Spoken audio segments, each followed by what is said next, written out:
And we are live. See some people already getting on me for being late. Hello, everyone. Welcome to this is the kickoff of the 2025 season version of my show. So I forget how many seasons we've been doing it in this form, but I'm excited.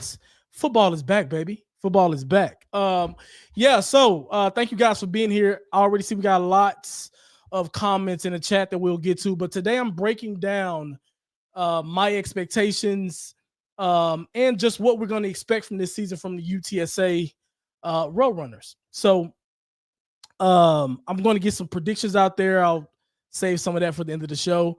Let me know in the comments what your season predictions is officially on the record for what UTSA is going to deliver in terms of a win-loss record.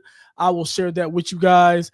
There's some X's and O's things that I'm thinking about. I've done a couple of preview shows on other platforms. You guys should check those out as well.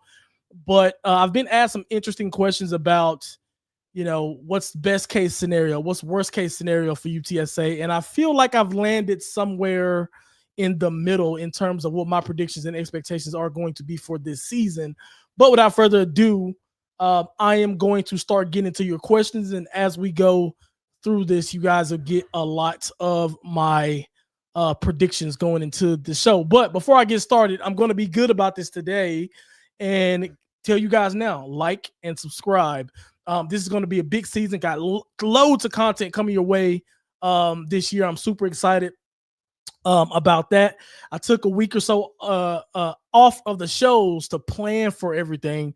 Now that the season is here, we're going to be live every Wednesday here on out for the rest of the season. So hope you guys come on this journey with me. So anyway, one other thing that I might want to add as well, I did start a Discord.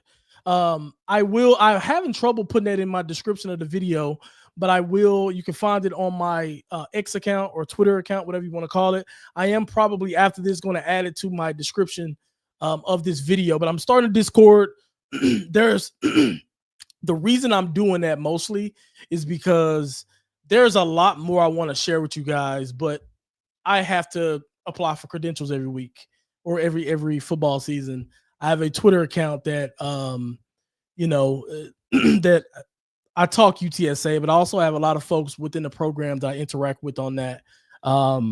So I want to make sure that I want to control the type of content and the subjects that come from me on that account.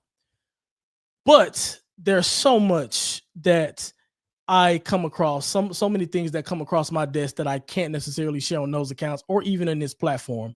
The Discord is going to be for that. There's a lot of intel type things I don't get to talk about. There's a lot of things that, like, I have a rule. If I don't hear from two sources, I'm not going to actually report it on my account. But I know a lot of those things be true, but I have to sit on it. Those will be for the discourse as well. So anyway, or the Discord as well. So anyway, we're going to talk rumor mills in that Discord. We're going to talk.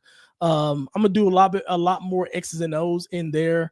I'm also going to talk about some of the private.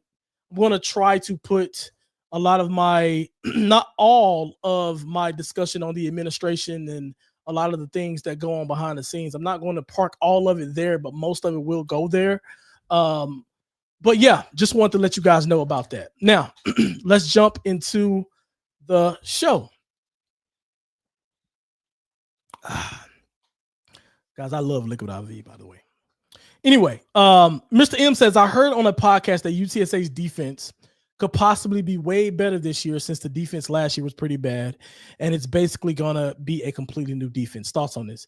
This is I've been asked this question quite a bit, and this is exactly how I feel, honestly. So I was just asked about this, I think, yesterday on Twitter. I think you guys can find my response probably in the reply somewhere, but people are asking me, why are you so high on UTSA? There's a lot of rival folks. They've DM'd me. I've talked with a lot of them in the DMs. They've asked me, what makes you think UTSA is going to be so good this year? You guys don't have a defense. Nobody's proven on defense. And I tell them, how much worse are we going to get on that side of the ball? How much worse are we going to get on that side of the ball?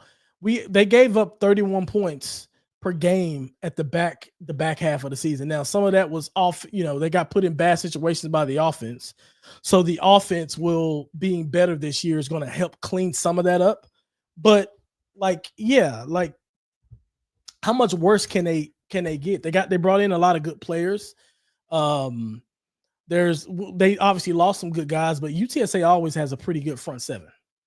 Um, I think in the secondary is where things are going to be a little bit tricky because we lost some really good guys there. But one of the things I tell folks is I trust Coach Graham, Nicholas Graham or Nick Graham, or however he goes with it. He has produced NFL cornerbacks. I mean, you could argue every single season he's been here. So I don't even think that's arguable. It's a fact, right? Every season he has somebody who touches the NFL field. It seems like. So whenever you think about that, that gives me confidence that the secondary, they may start out bumpy, but they'll be fine. People are asking me a lot about the cornerbacks. They'll be fine, and they'll be fine because they clearly have a guy at that position from a coach standpoint that knows what he's doing. He knows how to get the best out of his players, even when they're not the primary targets that he wanted. He knows how to get the best out of them, and he's proven that year after year after year. So I think the corners will end up playing well, and they just play well in this system, right? I think that's one thing you got to look at.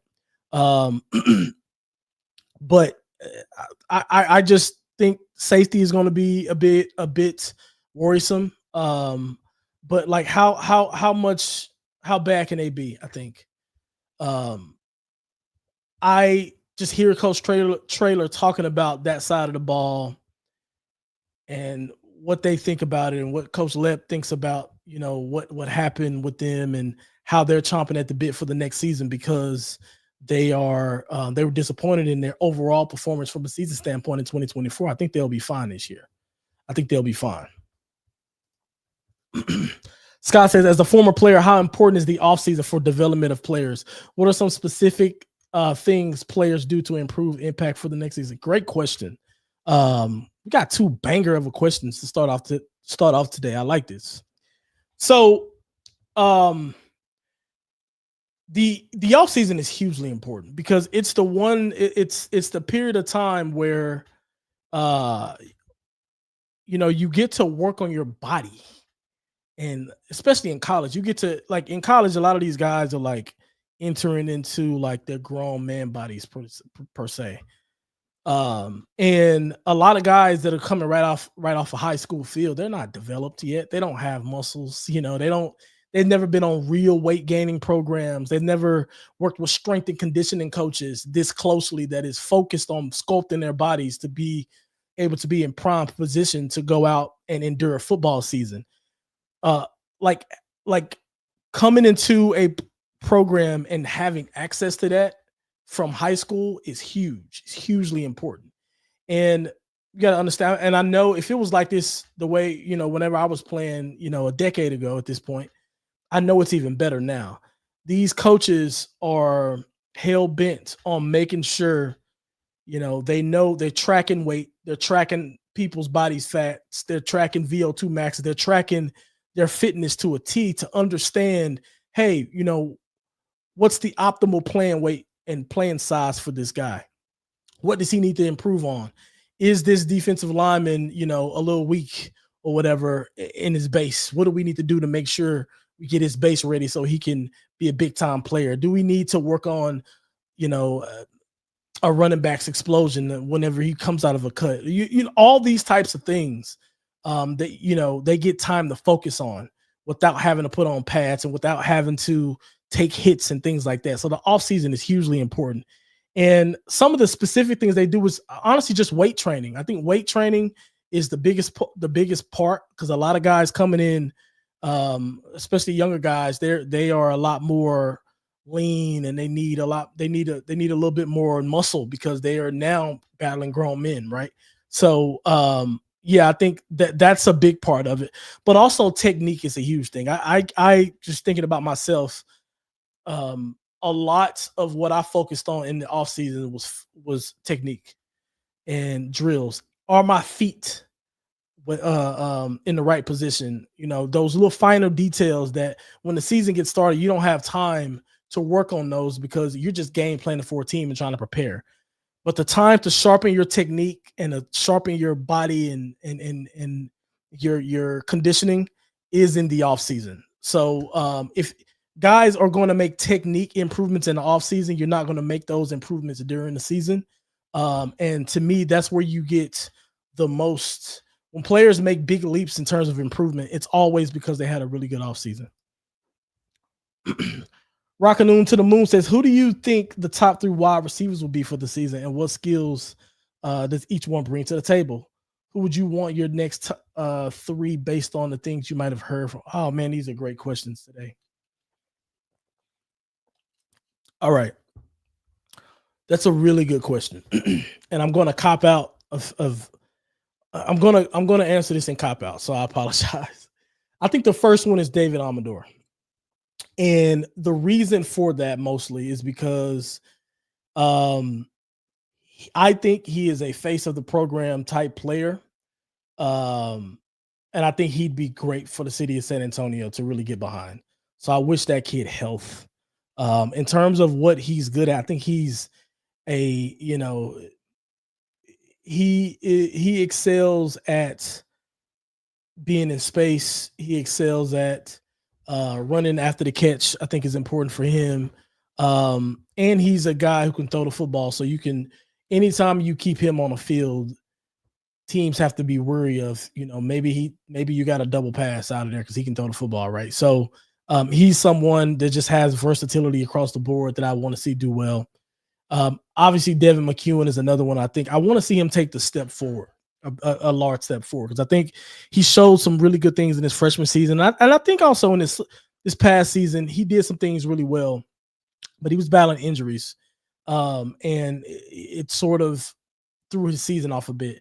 I want to see him fully healthy, and I want to see what it's like to have those 2 guys sort of in your slot positions, and wherever they put them, because they both have play outside as well.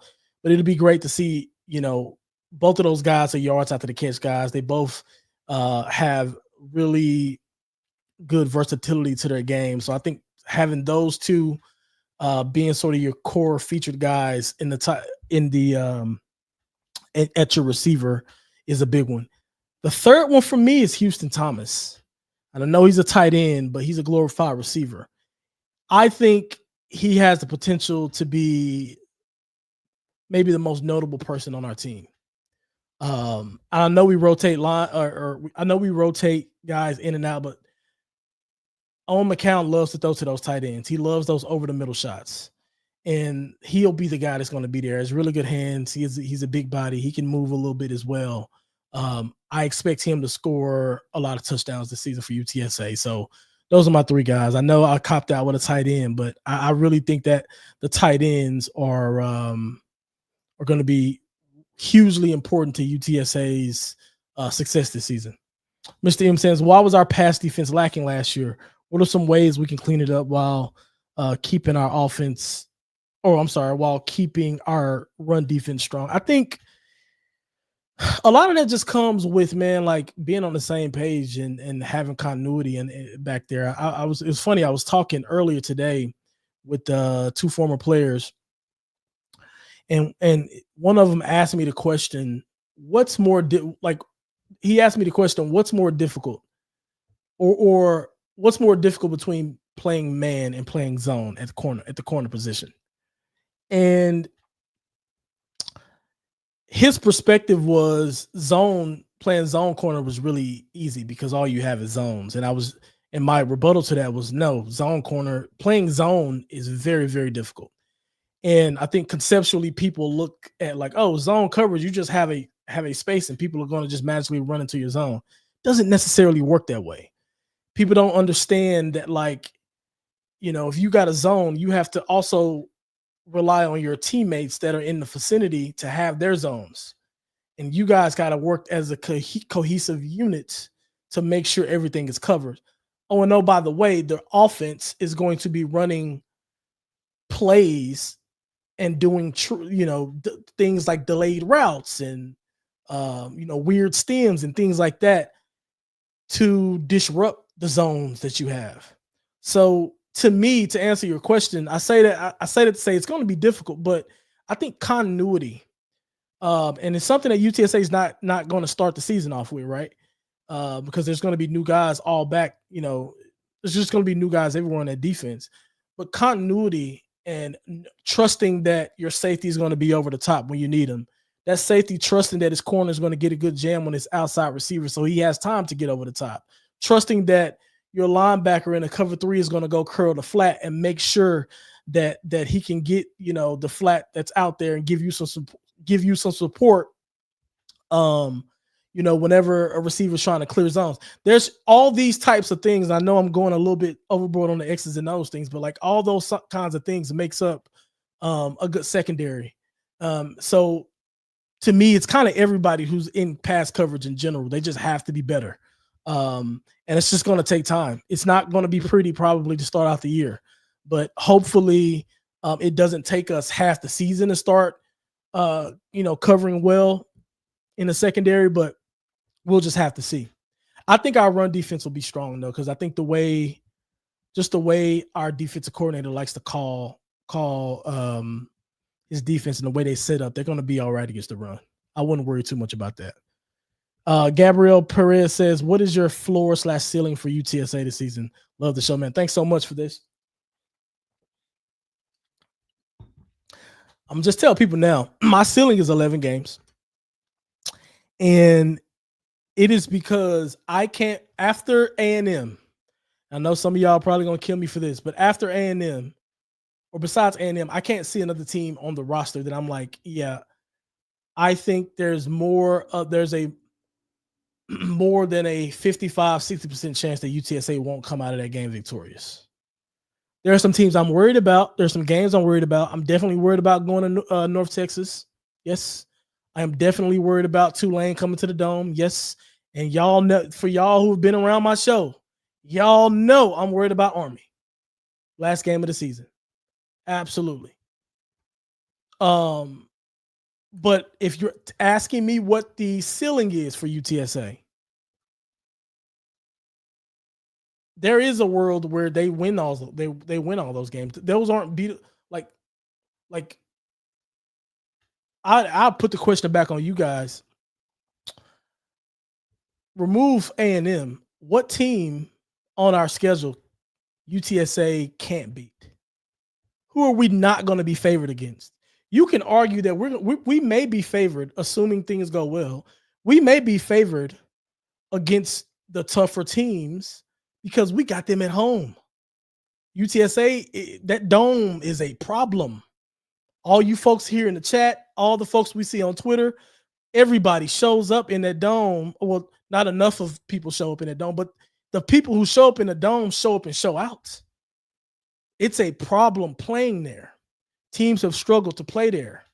We knocked off Memphis, who was riding high. I know they talk a lot of crap. We knocked them off. They was ranked 25 last year. We knocked them off in that dome in a season where we just didn't look good.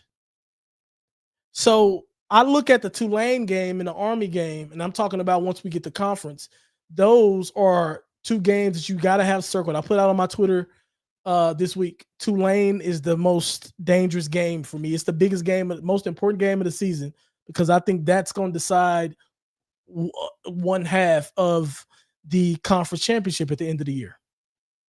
I truly believe that. But we got that one at home. They got to come to the dome, bro. So I look at that ceiling and I'm like, 11 games, I think is fair. And I don't think I'm crazy for saying that. Now, floor, I know I said on the show before it could be 7 games, but I'll go 6. I think we'll at least win 6 games, no matter what. I think our offense will be that prolific that 6 games, we'll be able to pull 6 games out of the hat. 6 games, I think the floor. Let me know what you guys think, though, in the comments. Thoughts on the offensive line this season? I think the offensive line has a chance to be really good. A lot, Kamar Missouri, Big Cody. We got a lot of guys down there who are um, have a lot of potential. We got guys who were there last year. I think that's really important. Um, I think our offensive line will be fine. They'll be much improved from last year. So I'm expecting. That's what I'm saying. I expect the offense to be good because we almost got the same guys coming back. We got the same guys coming back, and that goes for the offensive line as well. And some of those guys earned preseason honors coming into this game from different publications. So I think the offensive line will be fine. Rockin' Noon to the Moon says, "What do you think will be the top 3 attended games in the Alamo Dome this year? Also, as a former DB, in what ways do crowd noise and the band actually help our team, offense and defense?" Okay, let me take your first question first. Top 3 attended games at the Dome. You're going to go Texas State, Army.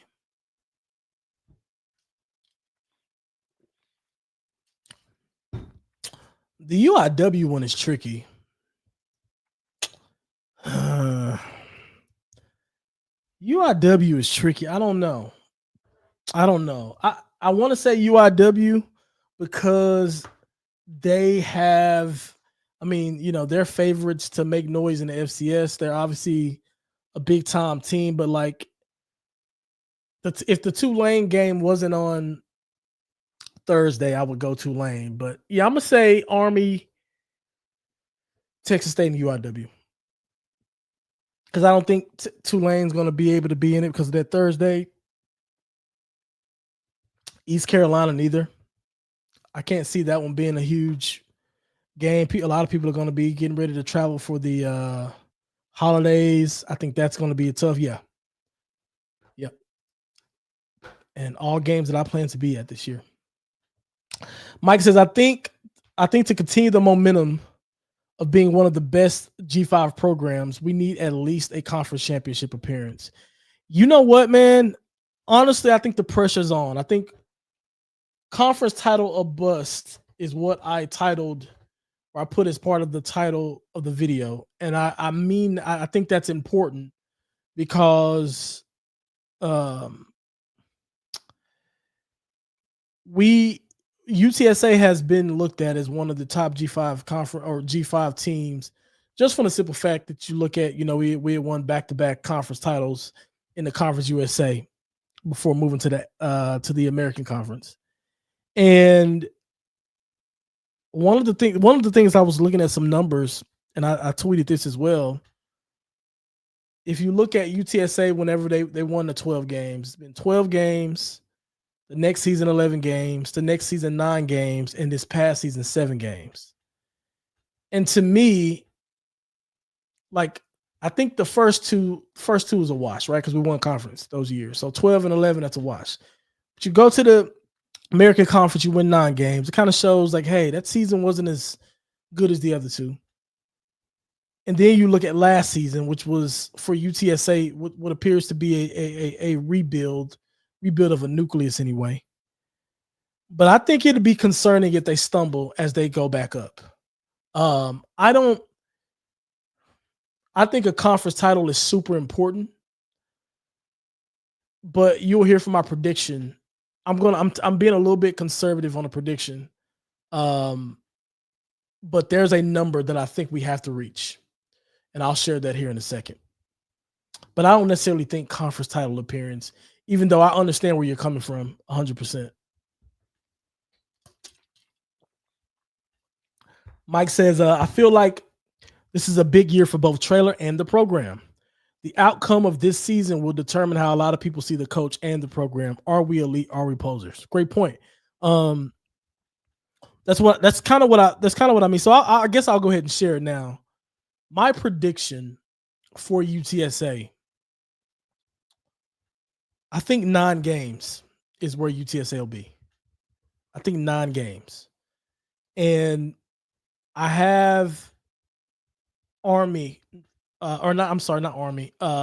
Texas A&M marked as a loss. That'll be one of the 3. But knowing UTSA, we'll probably drop 2 games that are just we're probably not supposed to lose. we probably split Tulane and Army, and then we'll lose a game we have no business losing. That'll probably, and I don't know where that lands us, right?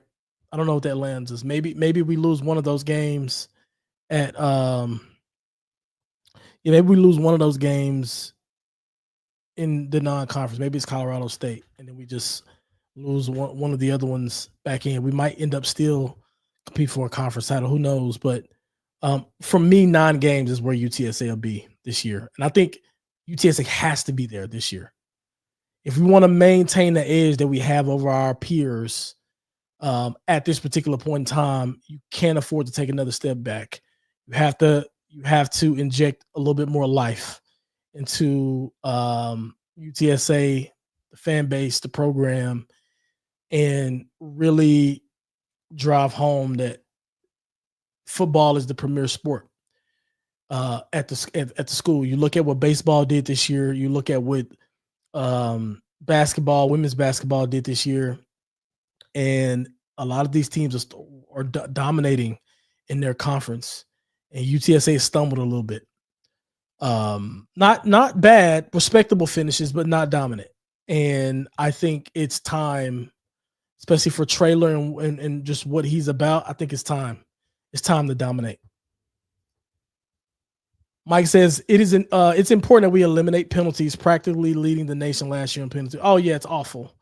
I mean, if you go a little bit deeper, if you go a little bit deeper into some of the penalties and while we got some of those penalties and things like that, it's even more gut wrenching, to be completely honest with you. So yeah, 100% got to be better on the penalties. Got to be. Any word on who QB2 will be? It worries me that we have little to no experience in that. Yeah, that QB2, I am almost certain it'll be Brandon Tennyson. I haven't heard anything official yet, but if you go out there and just watch, he's the number 2 quarterback. I unless barring injury or something like that, Brandon Tennyson would be the number 2 guy. He played for Traylor, or he played for Traylor's school, high school back in the day, or the high school he made his name at in Gilmer. He was a big time player for them. He throws a really listen, I think from an arm talent standpoint, he's talented. He has really good ability. But yeah, the experience is the question mark, right? I think, to me, we need to try to get him snaps this season. If we're blowing teams out, pull on, put this kid in, and let him actually throw the ball, not just hand off. If things get ugly against A&M, throw him in there, right? Or if we start to really leaning on and dropping the top on a UIW or something like that, throw him in there. I think we need to see QB2, and I'm pretty sure Coach Traylor is probably of the same mindset, because what you don't want is McCown to go down, and the first time this kid takes a snap, now he has to lead the offense in a competitive game, a competitive atmosphere, so on and so forth. He needs to be a lot more plugged into the game plan and be really prepared coming into this season, because I hate to say it, but every single year there's a point in time, or a big point in time in a game, where we end up having to rely on quarterback 2. And yeah, I mean, I think Brandon Tennyson is your guy, 100%. Mike says, I don't see an Avengers beating Thanos type scenario where there's one way we beat A&M. I'm just being real. Just want to see disciplined ball. Penalties killed us last season. Yeah, I mean, listen, my expectations for the A&M game are just go out there and score some points. I think I'm excited to see UTSA's offense. I think with the guys that we have on offense and what they shown last year, them with another year under their belt, another offseason under their belt, and another camp together is the main point under their belt. I think they should be able to go in and put up points against anybody. The defense is probably going to struggle, but it'll be okay, because coaching them is going to use that film as motivation for the next week whenever Texas State comes to town, right? And those guys will probably be chomping at the bit to go out there and get another opportunity to showcase their skills and show a different account of themselves. So I don't want us to get thumped against this type of team. I just want us to have a good account of ourselves and and go out there and try to win. And you never know. Like, man, if we can keep the game close, anything can happen. You know what I'm saying? Like, anything can happen. They're not going to be national title contenders next season, but anything can happen. We'll just have to see. Make sure you guys like the video if you can. It's going to be really important that y'all like the videos now so we can get more people here as we approach the season. So like the video and subscribe to the channel. Elijah says, who will be the 2-1 on both sides of the ball and the other single digits? The defensive side of the ball, I don't know, bro. Honestly. Offensively, honestly, I mean, McCown is going to get one of them. Robert Henry will probably get one of them also. And then other than that, I don't know what direction they'd go, to be honest. Like McEwen, maybe? He's somebody I can think of. Owen Pee-wee is going to be one on the defensive side of the ball, I'm pretty sure. The defensive one is tough. That one's tough. I don't know. I don't know about defense, but offense, I'd say McCown, Henry, and probably McEwen.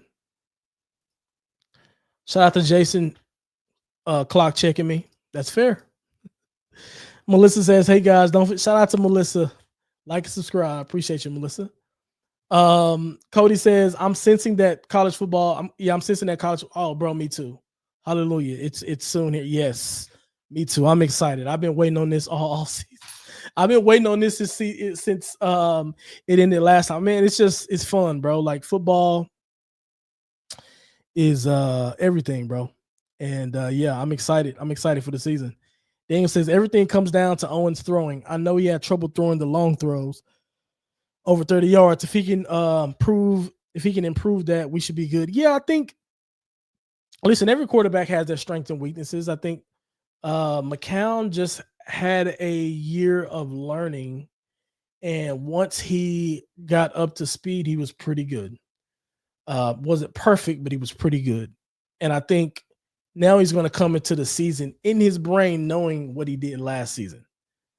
And there's going to be parts of last season when he remembers where he's going to cringe. And then there's going to be parts of last season where he know he was firing on all cylinders. And he's going to know that he had that growth.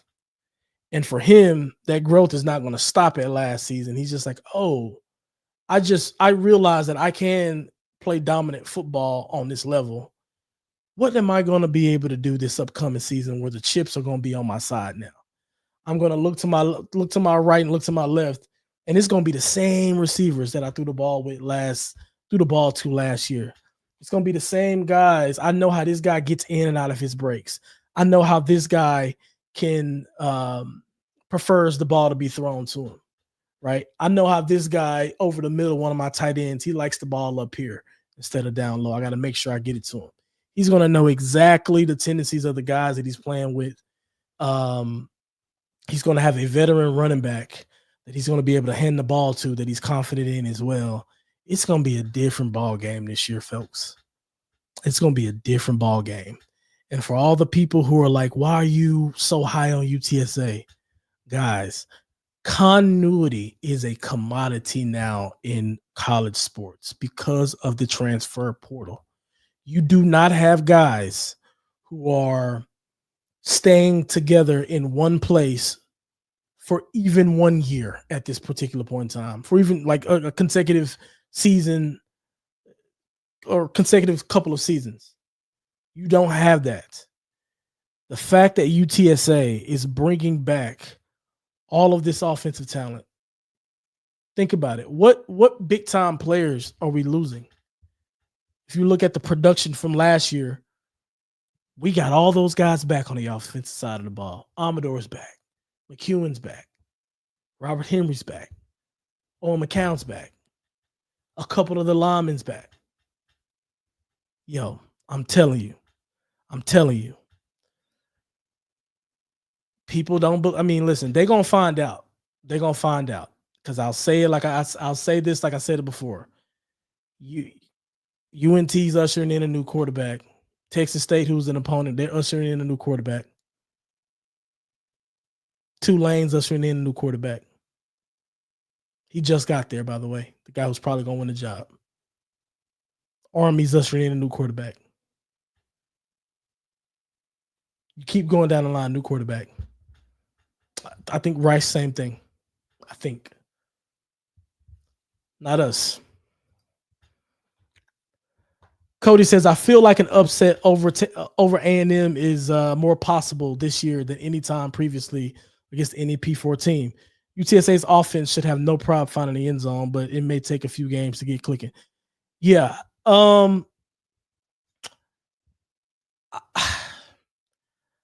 I'd feel more confident if we brought more players back on defense. But even if we brought really good players back on defense, I think like I said before, whenever I was talking about like just the simple thing is on like a coverage. Like if we're doing a cover two, like how much if you got new corners and safeties playing live games by them, for the first time, what's the communication going to be like? I've played in many games where, a safety goes down and a new safety comes in. Well, his communication style is different. He gets me the calls differently than, a safety that who T Wade, right? T Wade was a constant starter. It's always in the game. Shout out to T Wade, by the way. And shout out to the OGs who remember. This is way back when I was playing. So shout out to y'all if y'all remember who that is. But yeah, T Wade, for example, he's always out there. You get used to the way he gives signals and calls and things like that, right? But if he goes out for a play and a guy who doesn't ever comes in, number one, you got to look for the signal and hope that they give you the call and hope that y'all see the same thing, right? Because a lot of these calls are like things that you have to communicate because we have to see the same thing and then make a call about how we're going to play it. That's what typically happens in the secondary, right? What if you're not on the same page with that person? That's a real thing. It happens all the time. And then sometimes new guys may not even call. I've had guys come in and they just didn't give me a call. And it's not because they just forgot. They're worried about their reads also. There's so many. So like, anyway, if the defense wasn't like they were returning more starters, I'd feel a little bit more like that's a reasonable game for us to be blowing the upset horn on. But I just don't know if defensively we're going to be able to put up much of a fight. But I hope they prove me wrong. Jacob says 10-2 lose conference championship game, missed this college football playoff, P4 bowl win. American gets CFP bid over in Mount West. Shout out to Jacob here. That'd be a great. I'd take this, by the way. 100%.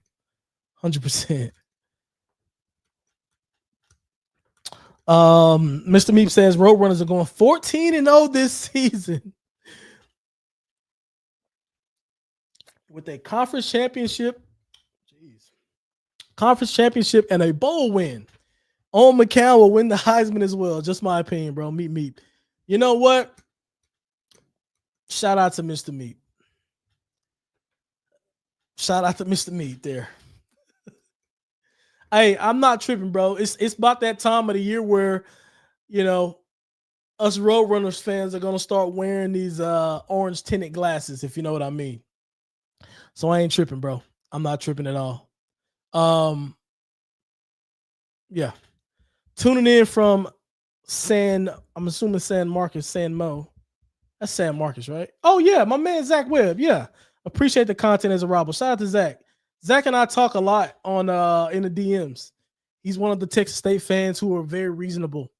And we don't agree. I wrote something about Texas State and we didn't agree, but it's always good talking to folks without all the trolling, man. Shout out to Zach. Mr. Meep says if our home opener in the Dome versus Texas State doesn't crack 50K, me too, actually. Me too. I think I'm almost certain that it will. Yeah, I mean, Texas State being as good as they've been over these last couple years, which is good for them. I think we're looking eye to eye right now with them coming into that game, and I'm excited about that. I'm really excited about that. We haven't had a game where that's been the case. I mean, you could say last year because they stomped us, right? But talking about coming into the game, that wasn't necessarily the case, and it's certainly going to be the case this time. That game's going to be crazy. Um, yeah, I may even stay in San Antonio that day because if like not go back to Austin that night because if they assuming UTSA was win, everybody on this chat we going partying that night. We going partying that night. So yeah. Daniel says, I feel it's 8-4. Sorry, no championship, but hopefully they prove me wrong. I mean, that's not bad either. I think 8 games would be disappointing based on and I know that sucks because that's like high standards. 8 games is not easy. Um, and I'm sure there's some coaches, if they get wind of this, they're probably gonna cringe, like, oh my God, 8 games is crazy. But I think that's where UTSA is. Coach Traylor is a big time coach, and the expectations is high, and I think he realizes that. And championship football is what folks are expecting at this point, straight up. Yeah, I just want to plug here one more time. Make sure you guys are check out the Discord, man. We're gonna talk. I'm gonna hop into Discord after this. There's a couple of things in the rumor mill that, like I said, there's a lot of stuff that goes on that I don't like to put on these public forums. But in sort of a locked away private Discord, I think there are things that I want to talk to you guys about, and I think it's a lot of this stuff is good for you guys to know. I think so yeah, make sure you guys get the link to that and go in and join. We had a lot of guys join already, but you can find that on my Twitter. Look at my last couple tweets. I'm going to put it in the description of this video after it's over. But yeah, go make sure you guys join that Discord. We're going to have some fun in there after this. Anthony says, I see us pushing for that conference championship. However, I do believe our success will depend on how our offensive line performs this season. Oh, absolutely. Absolutely. If they're not good, we're screwed. We're screwed. It's just that simple. We can't do anything without the offensive line. It's the foundation of the offense. If they can't hold up, on McCown has no time to throw the ball. If they can't get downhill run blocking, Robert Henry and that stable of running backs will have no holes to run through. So yeah, absolutely. They have to be good. Bernard McEwen says, why do you think David is better than Devin? I don't think I said that. Yeah, I don't think I said that, and I don't think I believe that. I think David Amador is probably better for like his Hispanic. Him being Hispanic makes him probably more relatable to the San Antonio fan base. So I do think he's probably more fit to be like a conference. What do you call it? Why did I say conference? He's more fit to be like the face of the program type thing. I don't necessarily think David is better than Devin. I think Devin last year, and I'm assuming Bernard is in the McEwen. Well, he's obviously in the McEwen family. Yeah, I think Devin's cold. I think he's really good. I think injuries kind of shook up his season a little bit because he was a little in and out the thing. But I think he has high potential. But I think Amador does too. I think that's why I said earlier. I was saying I think it's going to be interesting to see Devin fully healthy and Amador fully healthy, and the pressure that's going to put on opposing defenses. I think it's too hard to determine who's better than who because I think they're both really good playmakers, and a lot of it depends on opportunity too. Who's going to get the better calls? Who's going to get X, Y, and Z? I think McEwen is probably a more pure receiver than Amador is. I think you kind of tell that Amador played other positions before his transition to receiver, but yeah, correct me if I'm wrong. I don't remember saying that one was better than the other, to be honest. Anthony says, we have the skilled players to score and keep us competitive, and our defense And our defense, I'm optimistic about. Only concern is the protection, health, and the cleaning up of all penalties when it comes to the offensive line. Yeah, I mean, if based on how you're feeling, we should be fine. Because the offensive line, they're going to get penalties. They're going to get penalties. That's part of it, right? Like they're out there, they hold every play, and I don't mean that in a negative way. Like all offensive linemen hold at some point almost every play. So some of that stuff is just luck, but I think we'll be fine. It's Rap says the band is trash. They've never been loud. Shaking my head. They're getting bigger though. It's Rab always shows up midway. He starts commenting midway to late, and it's always funny whenever I see him. Anthony says, as we continue to grow our program each year, is there any new ideas you think we should implement as a fan base team prior to kickoff and during? New traditions we can add is the ask. I think you know what? I don't know. I am the wrong person to ask this type of thing for ideas of like original things we can start doing before the game or the kickoff. But I will start with, let's just make sure the dome is packed and let's be there. That's the biggest thing. Let's get the dome packed. That's the biggest thing. I think the traditions from there will take care of themselves, honestly. But honestly, like put some of these things out. Like if y'all got ideas, let me know. I'll help boost them and I'll give you all the credit. But let me know. Always curious about new ideas we can add and build on when it comes to school spirit. Absolutely. Like, let me know. I'll support it. Bryn Bree, I think this person's new. Shout out to you for being here with us today. He says, update, ELM is QB1 for the newly established UT, what is this? UT Rio Grande Valley, I think. UTRGV football, and has already cut a couple commercials in RGV. I'm glad to see him. Yeah, me too, man. It's nice to see him get an opportunity. I played. I mean, you know, Coach Bush was on the staff at UTSA back in the day whenever I was there. So he's got good leadership, and I hope the best for him. I wish him the best. I hope he plays really well, man. I'll be keeping up with that team for sure.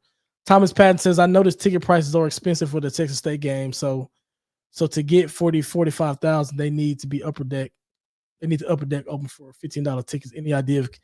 Yeah, I think they are opening up the upper deck. Yeah, they are. I think they announced that. That's the only way they'll be able to break the attendance record if they open up the upper deck. Yeah, I mean, listen, I'm sure those tickets are going to come down as we get close to the game. But like, yo, if y'all feel like the tickets are high, let me know. I will certainly share that feedback. I attended a meeting on, I believe it was Tuesday nights with the UTSA marketing folks. They were there's like a challenge or whatever to like help sell the remaining season tickets. I was hoping that they were going to have like my referral code so I can like promote the referral code for people to sign up or to buy their tickets, but they haven't given me a referral code yet. So maybe next show I'll have that in the description. But yeah, if you feel like those tickets are too expensive, man, let me know. I'll amplify whatever feedback to the ticket folks you guys need, and I'll do everything I can to help. He says, do you think the kicking game might cost us a few wins last season since we lost Mr. Automatic under 40 yards? It very well could. It very well could. I am concerned about that a little bit, to be completely honest, but we'll see. It's one of the things that for those of you who remember the days back when me and Nick Carazales used to do this, he was always big on the kicking game and making sure that special teams got recognition and things like that. And that's always stuck with me. So, yeah, man, the kicking game is a big one. It's Rap says they literally did a pay cut on tickets for 3 months straight. It's a cheap game. What do you mean, Thomas? UTSA has done all they can to get people to that game. They did too much, if you ask me. Shout out to It's Rap, man. He's gonna tell it like it is, I guess. Thanks for the info on tickets. Let me check the prices again. Shout out to this is great. This is great. This is great. I love this, y'all. Caleb says Marcel Reed is a running back. Yo, he can run. Like, listen, I watched some tape on him. I was doing this prior to my article before last week, and he can run it now. He can run it. He can run it. It's definitely a big part of his game. Mid at best. See, I don't want to do that because he can be mid at best and he can shred us apart. We got a new defense coming in. I don't know if I'm willing to dog Mr. Reed today. It's Rap said, I'm excited to see what John Emery Jr. can do. He was a beast at LSU before the injuries. I think he can be a good number 2, run down the middle. He could be. But a lot of folks, listen, I was excited about that signing, and a lot of people came at me for like, oh, this guy's like damaged goods and he's injury riddled. What makes you think he's got 5-star ability and those types of things? So we'll see. I wish the kid all the best. I hope that he's great for UTSA and he takes advantage of his opportunity. But yeah, we'll see what he does. Crazy to think that he was on the national championship LSU team. Yeah, he certainly was. Also, I'm excited for AJ Wilson too, because he did a number on us for Houston Christian last year. So yeah, he's a sneaky one that I haven't heard much about, but I'm sure that he's going to get an opportunity to strut his stuff out there, because he's a really good player. Henry Emery at 1-2 punch, that would be great. We'll see. I don't know, man. We'll see. We got to see what those rotations look like. I really think that I'm not going to lie. I want to see Will Henderson. Not even like, I don't know if he's ready to be an every down type back or something like that, but I'm just trying to see that speed, man. Like, that's crazy speed. I want to see him get thrown in there a little bit.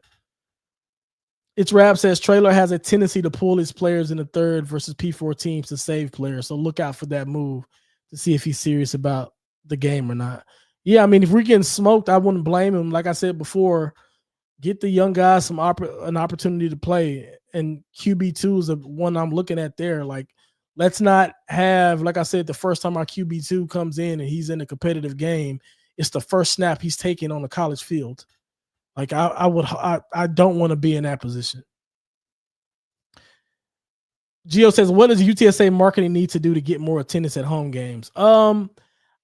Listen, I think they are not staffed well. That's what the real problem is. I think the people who are there are doing the best they can. I genuinely believe that. But they don't. We have chosen to spend money in other places, and the marketing team is not one of them. They're trying to do, I mean, they have people sort of leading some of the marketing stuff that should be doing other things. I mean, for example, one of the first things that and shout out to this guy, he's a good guy, but Dr. Brad Smith, I think he's like the deputy. Let me get his exact job title for UTSA.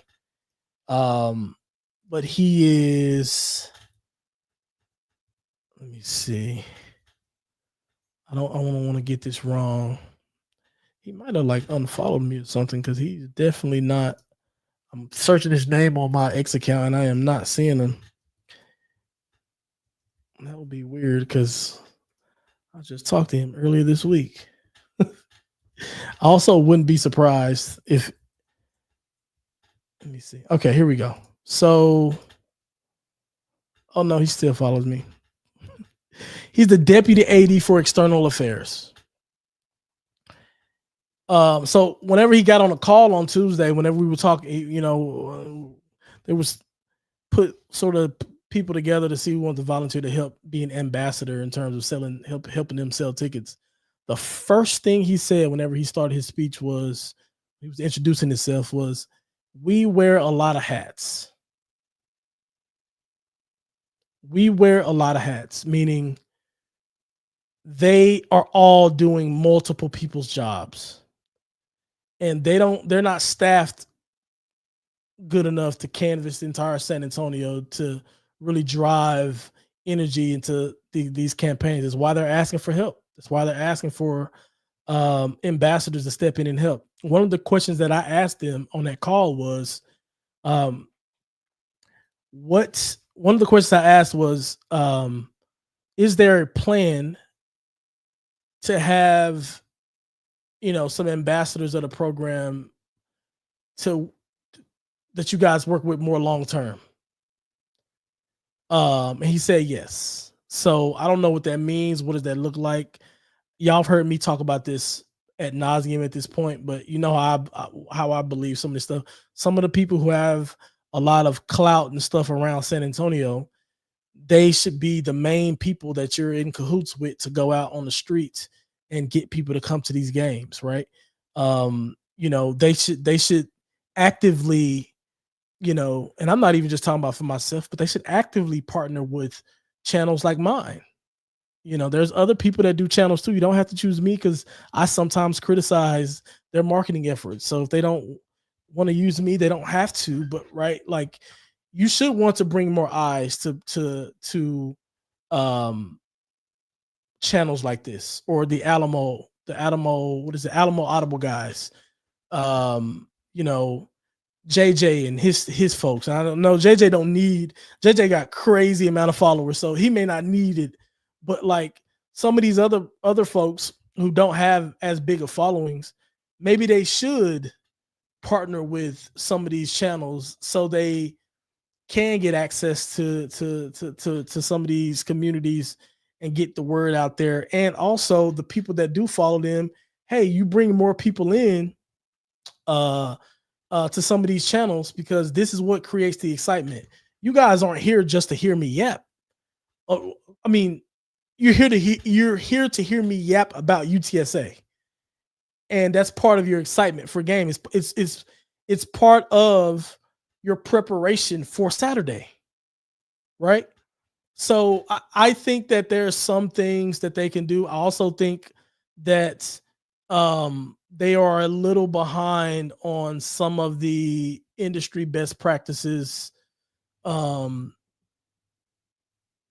or here's what I'll say: some of the more new things, the newer things that t- programs are doing to get attention. UTSA is just lagging in that, and I don't think, like I said, it's not that they're not trying; they're just not staffed, and they probably don't have supreme talent to go out and do some of these things.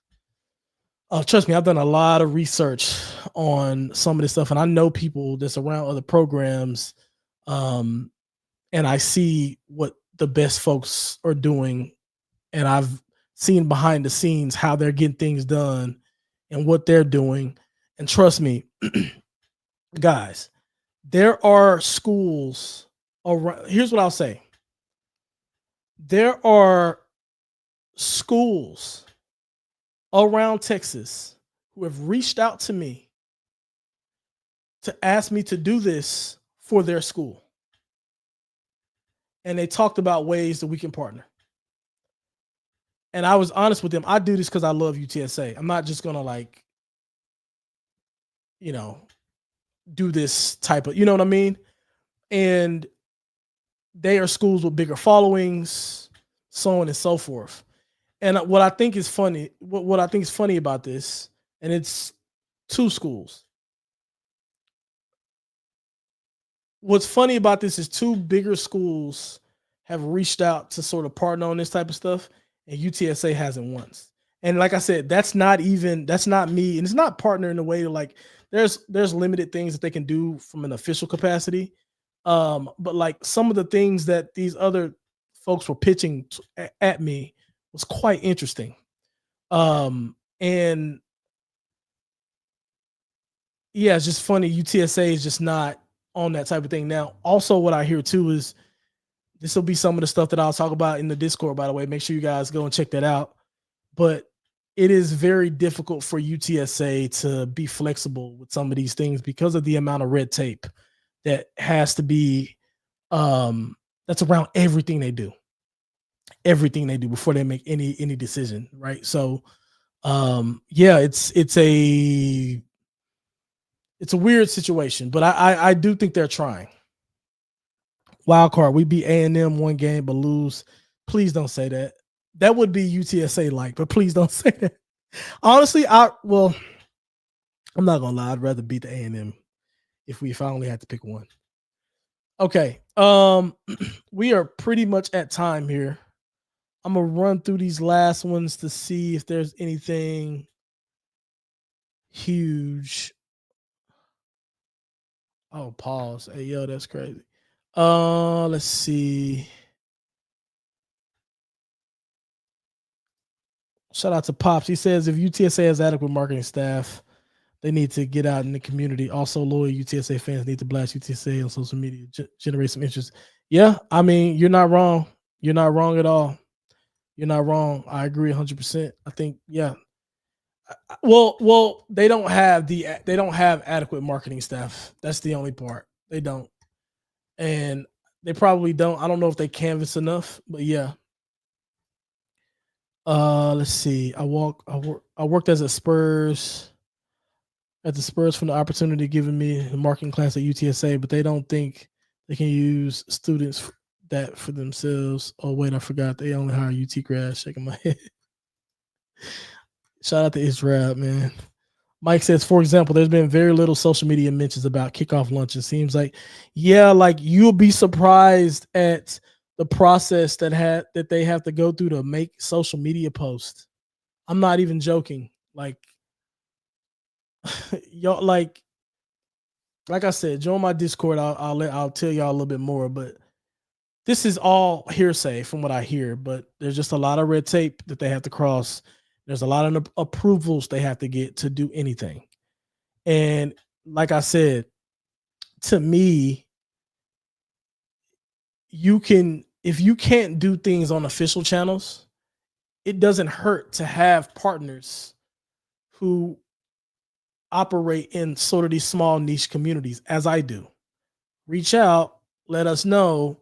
We're willing to help because we'll be able to deliver some of these messages a little bit more transparently than they can from their official accounts. What do you think how do you think people like Wojnarowski, Agent Wojnarowski and like, your Adam Schefters, how do you think they get information? How do you think? Because they talk to these people, they have people in these programs or those teams that like, hey, they can't officially from their program put this out there, but hey, guess what? Let's generate some buzz. I'm gonna give this to Shefty and he's gonna make the announcement. You know what I'm saying? Like, it's all there. Gio says a lot of fans love Sosa. Got to get more involved in the marketing somehow. UTSA fans are too nice. They sucked him off so too much and don't. You know what though? The first part you're talking about, I'm not gonna go there, but like the people not liking criticism and stuff like that is crazy. So I'm not talking about Sosa specifically, like, but I'm talking about like just the admins over there. What has Playfly done? Seems like they are milking the money. Good question. I haven't talked to Jordan Pelt in a while. Yeah, I think he wanted to make a good impression in the beginning, and yeah, we hadn't really talked since. I mean, I don't know. I don't know what they're up to. I'm not going to chase that down much at all. I've heard some things. I'll share it in the Discord. Rumor mill. Here we go. UTSA football should hire Sydney Sweeney for the marketing campaign. Sydney Sweeney is a great marketing partner to have, for sure. Sosa fans hate football, though. They voted against the increase because they wanted new uniforms. Guess what? We got new uniforms, so it was pointless to hurt the football team like they did. Shaking my head. Shout out. All right. Thank you guys for being here. It's 7:07. We're a couple minutes over. Make sure you guys like the video, subscribe to the channel, join the Discord also. And if I didn't get to any question, if you want to ask me something, hit me on my X account, Darian_UTSA, and then we'll go from there. But appreciate y'all. We back every week now. Football season is here. Peace.